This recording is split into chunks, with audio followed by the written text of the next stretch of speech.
프롤로그와 에필로그는 프로메테우스와 에피메테우스 형제에게서 유래된 단어이다. 프롤로그는 소설이나 연극 등에서 시작하는 의미를 나타내며 에필로그는 소설이 끝난 이후 덧붙여지는 이야기나 전체 이야기를 정리할 때 쓰인다.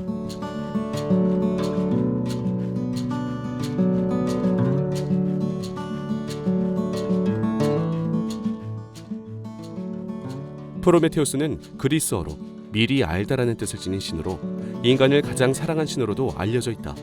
또한 찰흙으로 인간을 창조한 신 역시 프로메테우스라고 전해져 오기도 한다. 프로메테우스는 인간에게 집을 짓는 법이나 별의 주기를 보는 법, 수학, 예술, 의학 등을 비롯해 글을 쓰는 법까지 알려주었다고 하니 그의 인간 사랑이 얼마나 대단했을지 대충 짐작해 볼 수 있다. 그러나 프로메테우스와 얽힌 비극 역시 인간에 대한 사랑에서 비롯된다.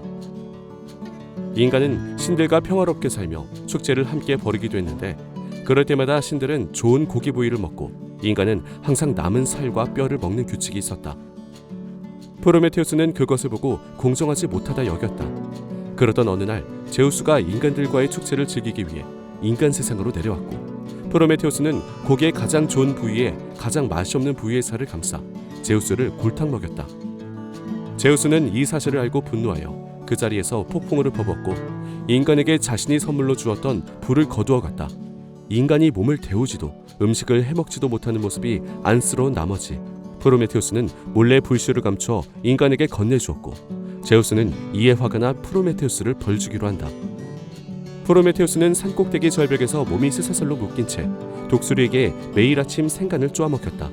그러나 불멸의 존재인 프로메테우스는 죽을 수도 없어서 매일 밤 간이 다시 자라나면 다음날 아침 또다시 독수리에게 간을 먹히는 신세가 됐다.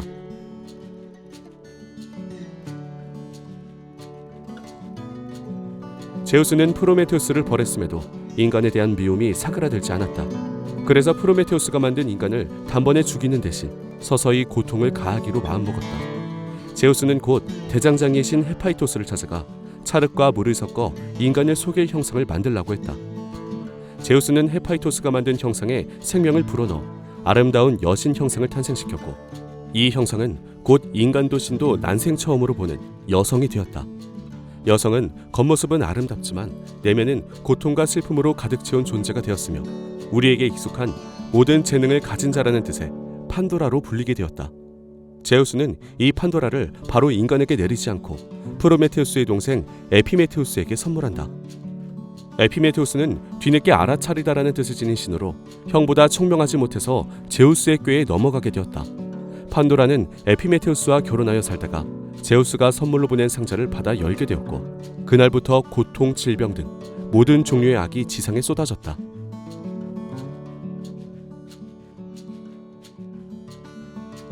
이름에서도 짐작이 되듯이 우리가 현재까지 널리 쓰고 있는 프롤로그와 에필로그는 프로메테우스와 에피메테우스 형제에게서 유래된 단어이다. 단어는 형제들의 이름과 앞서 소개된 에피소드와도 밀접하게 연관되어 있는데 프롤로그는 소설이나 연극 등에서 시작하는 의미를 나타내며 에필로그는 소설이 끝난 이후 덧붙여지는 이야기나 전체 이야기를 정리할 때 쓰인다.